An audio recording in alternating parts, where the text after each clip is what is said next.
जानवी की जुबान पर बचपन से ही हजार सवाल और मन में हर चीज जानने की उत्सुकता रहती है, जिस वजह से वो अपने भाई की शादी में चल रही रस्मों के बीच भी मम्मी से सवाल पूछने लगती है। मम्मी, जब लड़की वालों ने आपको अपनी इतनी बड़ी लड़की दे दी, तो फिर भी उनसे सामान लेना गलत नहीं है क्या?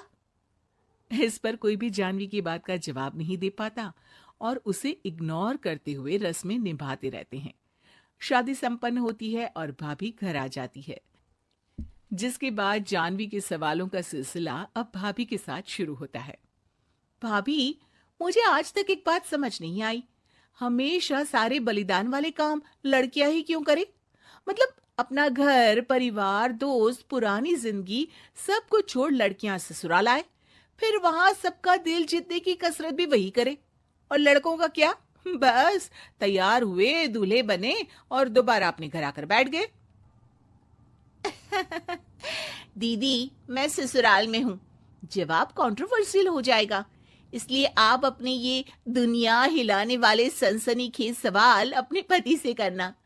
क्या पता वो जवाब दे पाए। भाभी की बात पर हंसते हुए जानवी वहां से चली जाती है। कुछ दिनों बाद उसकी शादी कबीर से हो जाती है। अब ससुराल में कुछ दिन तो जानवी किसी से कोई सवाल पूछे बिना रह लेती है, पर फिर एक शाम दरवाजे पर खड़ी सास को बुजुर्ग भिखारी पर चिल्लाते हुए देख लेती है। अरे मुझे पता है तुम सबके पास खूब पैसा होता है, पर फिर भी हम जैसे शरीफ लोगों को परेशान करना होता है। और फिर जब कोई पैसे ना दे तो तुम उसका खून भी कर देते हो। क्रिमिनल होते हो तुम सबके सब। अब जाते हो यहां से या पुलिस को बुलाऊं? ये सब देख अब जानवी खुद को रोक नहीं पाती। मम्मी, वो आपसे भीख नहीं, खाने की मदद मांग रहे हैं और आप उन पर इस तरह से चिल्ला नहीं सकती। आखिर ये भी तो एक इंसान है, और वो भी आप और मुझसे उम्र में बहुत बड़े। बाकी किसी चीज का नहीं तो कम से कम उनकी उम्र का ही ख्याल कर लीजिए। बहू का ऐसा रूप देख सास को तो जैसे शौक ही लग जाता है। जानवी भिखारी को खाना देकर वहां से भेज देती है, लेकिन इसके बाद से ही सास का उसके प्रति रवैया बदल जाता है। मुझे तो लगा था बहुत शांत बहू लेकर आई हूं, पर ये तो पूरी ज्वालामुखी निकली। अरे इतने दिनों से ये रंग क्या एक भिखारी के सामने अपनी सास की इज्जत उतारने के लिए छुपा कर रखे थे? और कौन से रंग बदलना सिखाकर भेजा है तेरे माँ बाप ने तुझे? मम्मी जी, रंग का तो पता नहीं, लेकिन मेरे मम्मी पापा ने मुझे हर ढंग में गलत के खिलाफ खड़े होना जरूर सिखाकर भेजा है। बहू का जवाब सुन सास गुस्से में वहां से चली जाती है, जिस पर पीछे खड़ा सब कुछ सुन रहा कबीर जानवी के पास आता है। जानवी, मैं मानता हूं तुमने जो किया अच्छे के लिए किया, पर मम्मी से ऐसे नहीं बोलना चाहिए था। अब उन्हें मनाने की जिम्मेदारी तुम्हारी ही है। पर मैं कैसे? मुझे तो कुछ भी पता नहीं है। तो उसके लिए मैं हूं ना। कुछ दिनों में ही सकट का त्योहार आ रहा है। तुम बस बायने पर मम्मी को देने के लिए एक सुंदर साड़ी ले आना, तुम्हारा काम बन जाएगा। ये कहकर कबीर वहां से चला जाता है, लेकिन व्रत और त्योहारों से अनजान जानवी कंफ्यूजन में वहीं खड़ी रह जाती है, जिस पर वो भाभी को फोन लगाकर सारे व्रत और उनके महत्व समझती है। और उन्हें जानने के बाद वो बायने की साड़ी तो खरीद लाती है, लेकिन इसी के साथ उसके मन में अब नए सवाल पैदा होने लगते हैं। इसी तरह सकट के व्रत का दिन भी आ जाता है। हे भगवान, एक तो सुबह से भूखी, ऊपर से ये सवालों के बुलबुले पेट में उठकर और तहलका मचा रहे हैं।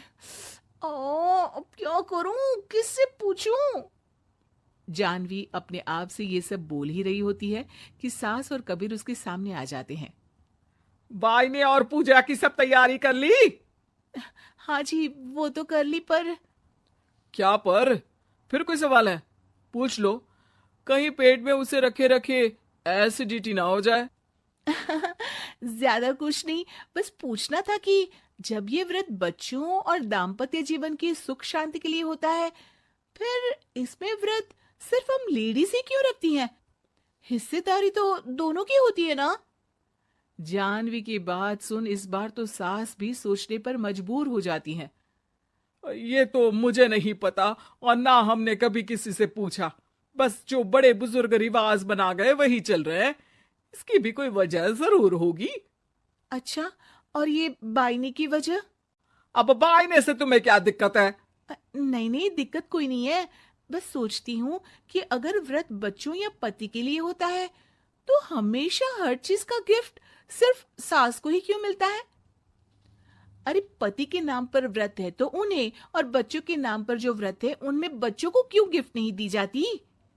जानवी का सवाल सुन इस बार सास भड़कने की बजाय शांति से उसका जवाब देती है। वैसे ये सवाल एक बार मैंने भी अपनी सासू माँ से किया था, तो जवाब मिला कि सास की वजह से ही पति मिला है, इसलिए एक थैंक यू और इज्जत की तरह उन्हें ये बायना दिया जाता है। और बच्चों वाला तो मुझे भी नहीं पता। बाकी इस बात की भी कंफर्मेशन नहीं है कि सासू माँ ने ये सिर्फ मेरे सवालों को शांत करने के लिए बोला था या ये सच भी है। सास के जवाब और जानवी के सवाल से अब वो दोनों ही कंफ्यूजन में हैं कि आखिर सच और वजह क्या है। अगर आप लोगों के पास इन सवालों के जवाब हैं तो कमेंट करके सबके साथ जरूर शेयर कीजिएगा।